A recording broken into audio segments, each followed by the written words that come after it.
With the highly anticipated Pokemon Presents happening tomorrow, today's video we're going to dive into my predictions for what I think is going to happen in the Presents, ranging from least likely to most anticipated and probably should happen. Also, I will be streaming this live on YouTube tomorrow morning if you guys want to hang and chill and watch the reactions with me. But without further ado, let's get into it. Now, starting off our list, I believe at prediction number 5, old Pokemon games have compatibility on the Nintendo Switch. Now, it's a bit unlikely, most likely because, you know, we have a lot of games already on the Switch, but I think we might be able to see some classic games returning to the Switch, just not in tomorrow's Presents. It might happen in a future Presents, but truthfully, I wouldn't mind having red, blue, yellow, maybe gold, silver, maybe ruby, sapphire, emerald, you know, just the Game Boy Advance down. Having those games be compatible on the Switch would be really cool, and maybe even having access to Pokemon Home.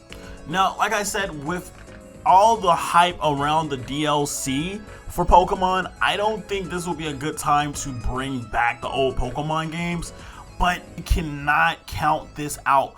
The nostalgia factor alone makes this a wishful prediction. Coming in at number 4, I'm hoping to see a teaser at least for the Unova games to be remade on the Nintendo Switch. Now, granted, Gen 4 fans have been begging for years for a Gen 4 remake, and they finally got it. Granted, the remake wasn't what they expected with Brilliant Diamond and Shining Pearl, but it wasn't too far-fetched. Think about having Unova on the Switch, and plus there's a lot of leaks going on. I haven't seen the leaks, so if you comment like, well, don't you read leaks? No, I haven't seen anything about the leaks. So there are a lot of leaks speculating that it's going to happen next year, apparently. So I'm hoping we might get a teaser for this. I don't know when they're gonna fit it in. I think this Presents tomorrow is gonna be around 35 minutes. I think there's more than enough time to have a little teaser at the end of it. Again, I would love to go through Unova one more time. I think it's probably one of the best storylines in Pokemon history. Honestly, going through Unova with updated graphics and mechanics would be an absolute dream come true for a lot of trainers, including myself.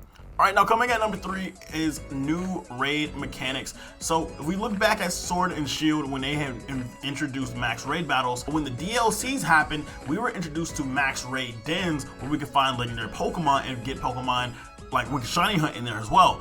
I'm assuming that with the Terra Raid dens, we might have a next level Terra Raid den for legendaries as well. I think that might be, now granted we're already having events like that now, but we might actually have it where we're like adventuring just like in the DLCs of the Isle of Armor and in the other DLC, I can't think of it right now, but I think we could get another new raid mechanic just like in the DLCs for Sword and Shield. Let me know your thoughts in the comment. Alright, now moving into the number 2 spot, I'm expecting new items and TM moves in the DLCs. I'm eagerly anticipating the reveal of new items tomorrow and TM moves for the upcoming DLCs.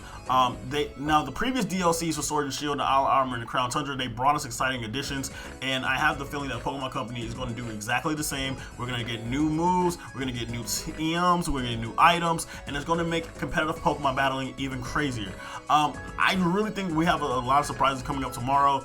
I think probably at least new 10 TM moves, and I want to say 5 new items is what I'm going to go for. But honestly, there's going to be a lot of new strategy and tactics that waits for us tomorrow in these expansions of DLCs, but I really think that's what we're going to expect.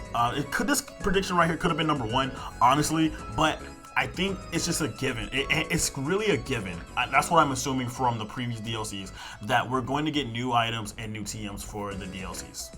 Before we go into our number 1 spot on this list, I want to say thank you so much for watching the video. If you guys enjoy it, make sure you leave a like and subscribe.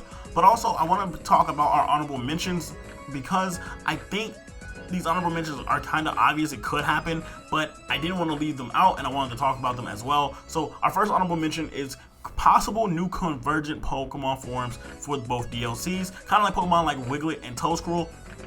I think there's a lot of Pokemon that could use a redo or different type of styles, new typings that haven't even been explored yet. So I think a new convergent form for both Pokemon DLCs would be really interesting to see.